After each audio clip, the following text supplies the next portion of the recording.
The year is 1910. A coal mining community known as Kellerman, Alabama. A hard-working community of over 5,000 coal miners and their families. Not too far away from these men and mules is a hill where the community of Kellerman buried their deepest, darkest secret for over 100 years. And it has remained a secret until now.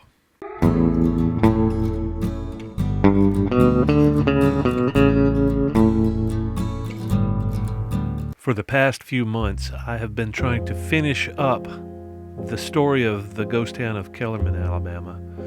While there are 3 or 4 houses still left in Kellerman, the vast majority of people that live there, over 5,000 people at its peak, all those houses are gone.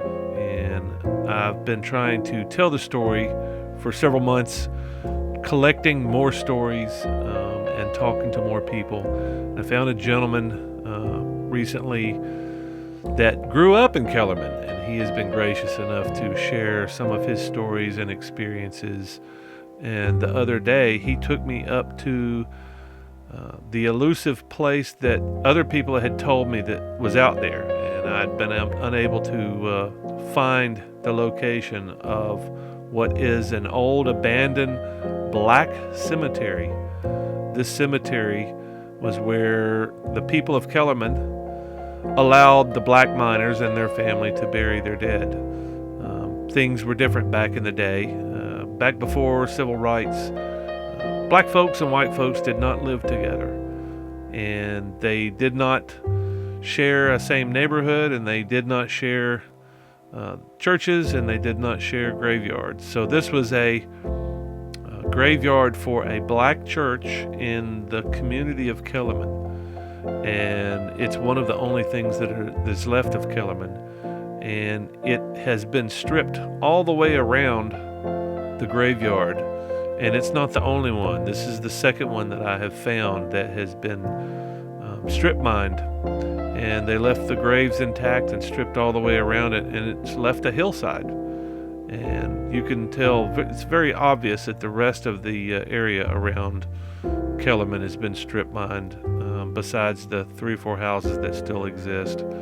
But it's really interesting to just go up on top of a hill that is so obviously a former strip mine, and see just trees, no rocks, nothing. And this is the first turn into the strip mine. This is part of the mine that has been reclaimed. It's kind of hard to tell. I mean, it looks like a natural area, but there's lots of details around, specifically the lack of trees. You can see, if you look close enough, you can see big, huge black rock boulders.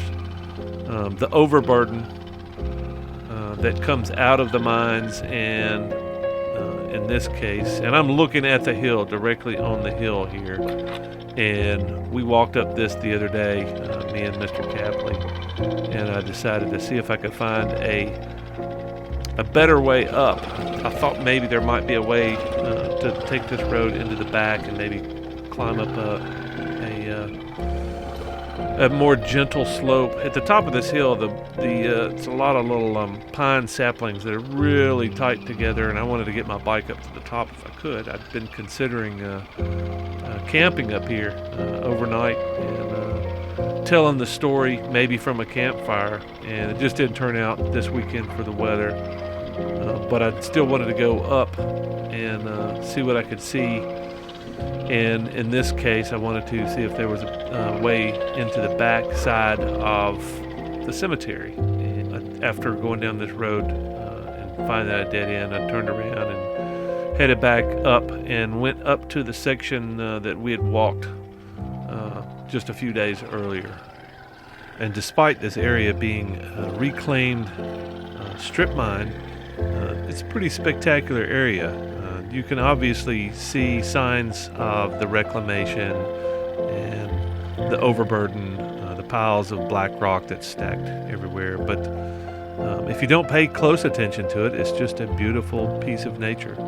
and it was a joy riding up this hill up until I got to the saplings that were just too tight to ride through, or at least I decided it was a smarter thing to stop the bike at this point and walk the rest of the way. I eventually found that there was a easier way up into the graveyard, but I figured this was a good place to park to start with.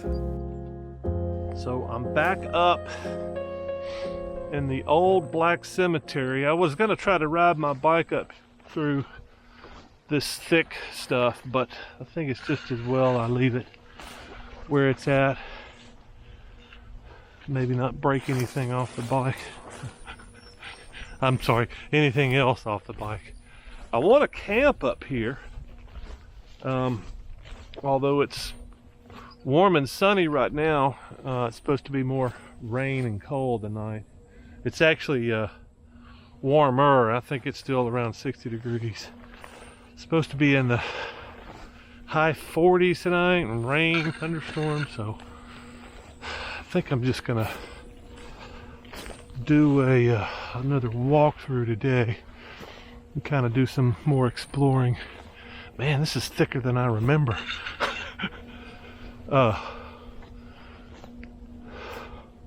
Yeah, I'm glad I left the bike where it was. I may try to find a route up here, because if I camp up here, I need to find a way to get my bike at least within sight of my camp spot.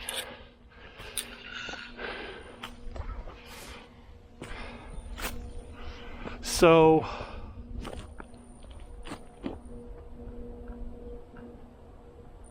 yeah, this is great. This is great, except these pines are just too thick right here. Yeah, came right up in the right spot. So apparently at one time this was the old road. From what Mr. Capley told me, you could see straight across here.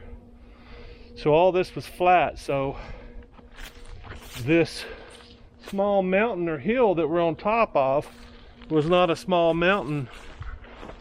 It was carved out by strip mining, and one of the things left was this gravesite. Graveyard.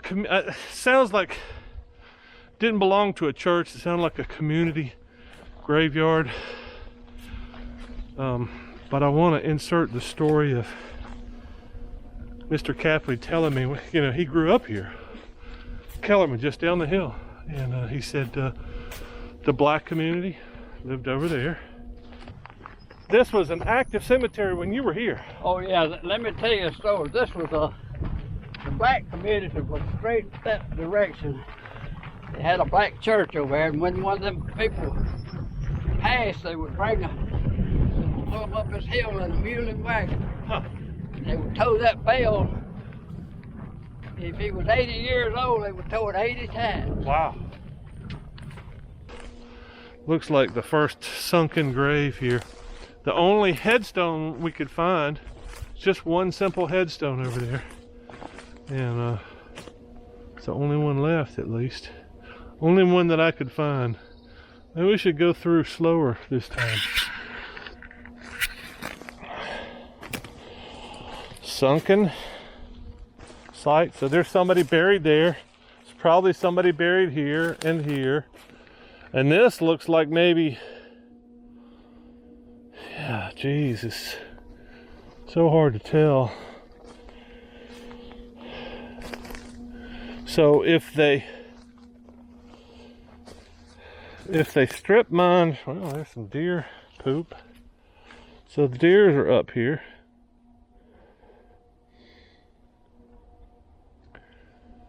So hard to tell, but we're gonna find that the only headstone, and then maybe walk around some other spots. Some of these patches look fresh, like these things are, like that's a fresh burial mound, it looks like to me, but it's pointed the wrong way. Looks like the graves are all lined up next to the road. So there's no telling how many people are laid out up here. I need to find that patch of graves that were next to the tombstone. I'm not gonna get lost because I know where the road is. Mr. Capley got a little bit disoriented and took us off down the hill that way, and I tried to tell him it was the wrong way, but I've been lost enough to kind of know, at least where the sun is. I go into the woods. I'm going to come out in the same position or general position where the sun was. So, headstone's over there. I can see it because he put that balloon that he found on the ground over there, tied it to one of the tombstones. I think he came back out here. I think that may be his vehicle that pulled up in here. So, if the graves are lined up like this, yeah, you can see several. There are several graves out here. And it looks like they're all lined up. Maybe hard to tell with this action camera, but you can see, looks like the path of the graves is right through here, and there's quite a few of them. And there are quite a few pines growing out of these too. And there's the headstone that we found last time, the only one that we've been able to find. And this looks like another grave site right here, and obviously the one next to it.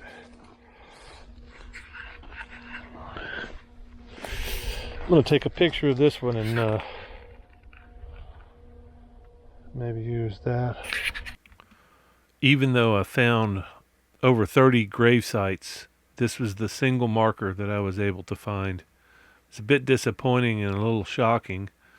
I was able to find this former soldier's name online, and it basically had the exact same information. So I'm guessing the reason why he might have this tombstone is that the government paid for veterans, and who knows, maybe he died in the Spanish-American War. I'm not really sure, but it's sad that this is the only marker that you can find out here.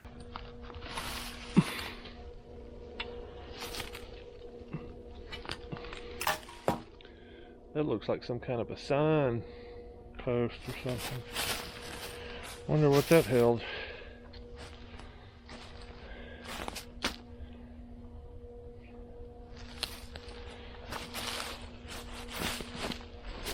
It'd be pretty cool if you could find an old sign for the graveyard. Now this looks like an old path, an old road. A very old road. I think we're going to go down this and see what we can find out here. And there were people living out here. And now all that's all gone. Except for 3 or 4 houses. I feel bad that I haven't completed the Kellerman ghost town yet, but there's so much information that I know is out there and I'm missing now. I'm starting to piece it all together, just slowly. It's been slowly. This is one of the hardest projects I've ever done. And oh wow, yeah, there's more grave sites right there. There's one.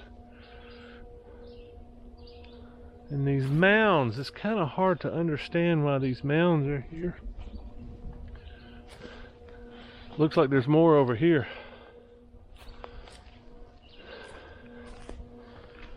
So this is a pretty good sized graveyard, even for a church. You can find more evidence other than this one site.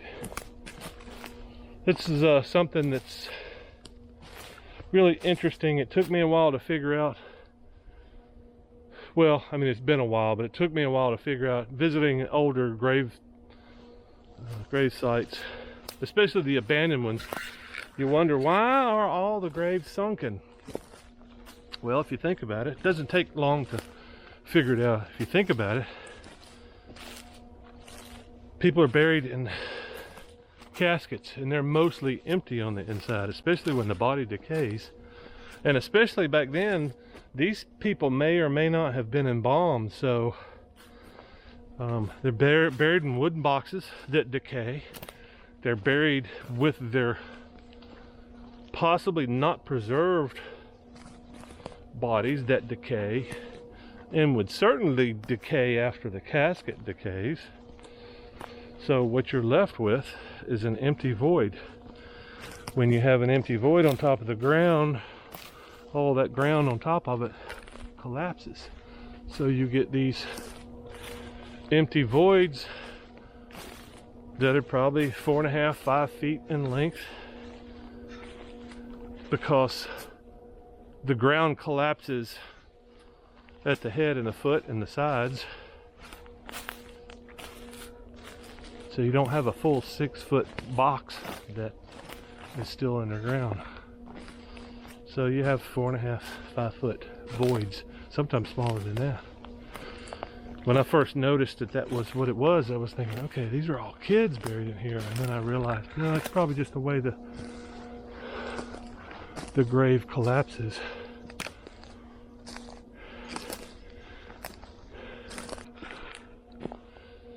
Yeah, I'm disappointed that that there's only one marker, only one tombstone.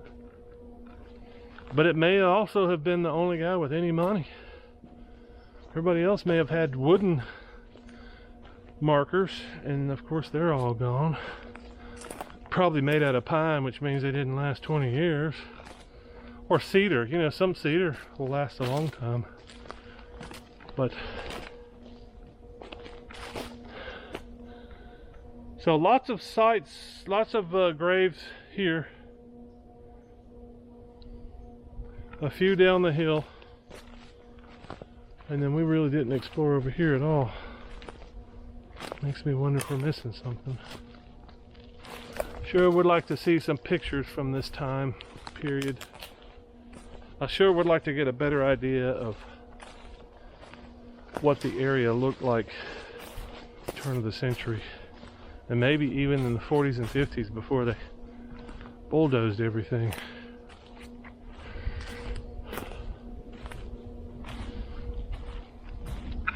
Well, it's an island in the sky now. I wish I could find some more markers.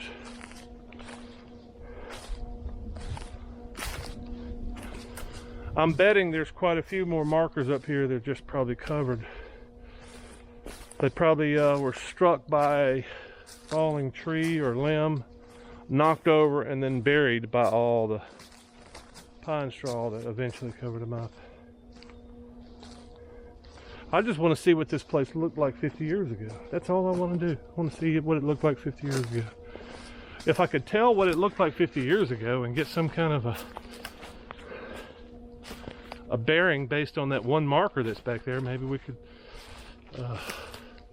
uncover some more markers and put the daggum things back up right. Alright, now to find my bike. That's going to be pretty crucial.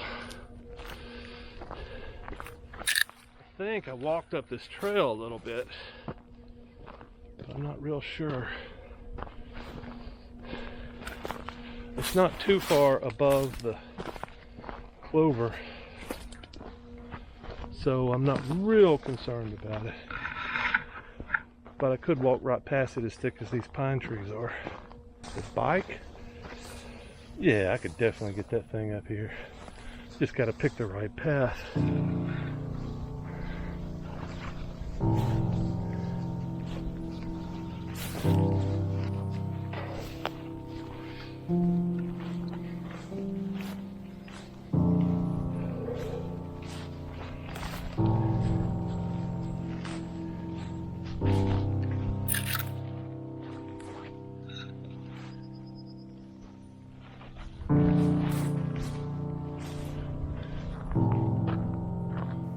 So this is the third community that was strip mined.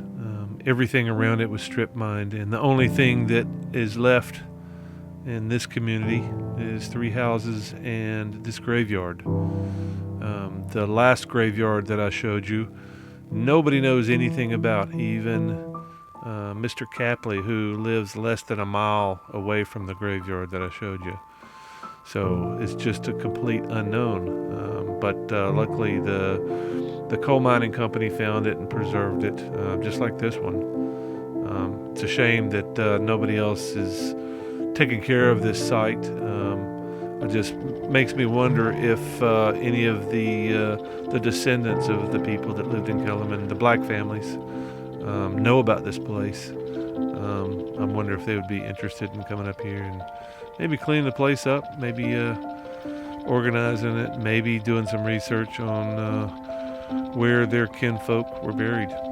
I sure would like to know. I've visited a few of the cemeteries where my ancestors are buried, and it's always interesting to find out somebody that you never even knew. Great grandfather, great grandmother, uncles, things like that.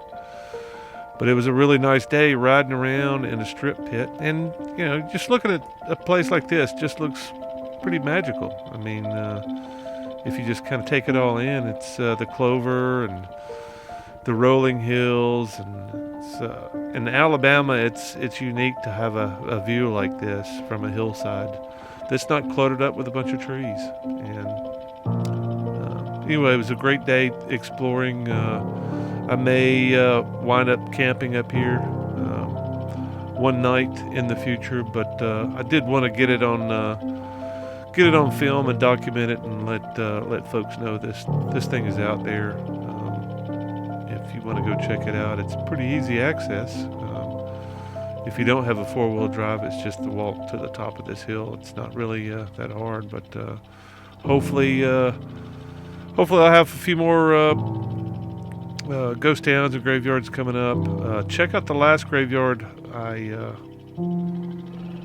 showed you. I'll put a link in the description, and of course at the end of the video you can check that out. And until next time, see you then.